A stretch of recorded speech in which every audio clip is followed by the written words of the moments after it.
So let's start out with just wrapping our head around what a 2 sigma result would be. So what's your best explanation of a 2 sigma result? It quantifies a probability. So in that case, it's 5%. So it really means if you did the same... So 1 in 20. 1 in 20, correct. If you did the same experiment 20 times, one of those 20 times, you would expect to get a detection, even though there's nothing there to detect. It's just a spurious result. So that's your confidence level, 95%, 5% chance of being wrong. And so that you get 3 sigma, that's 1 in 1,000 times.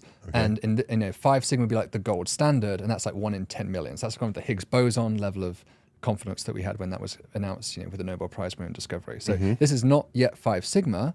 It is claimed to be 3 sigma, 1 in 1,000. It may in fact be less than that, depending on who you believe. And so that's why, it's still exciting. I still think, 2 sigma is still exciting, but historically there are a lot of 2 sigma detections that disappear under subsequent scrutiny. There's then the question of, let's assume it's true. Let's assume this molecule is there. Does that prove life?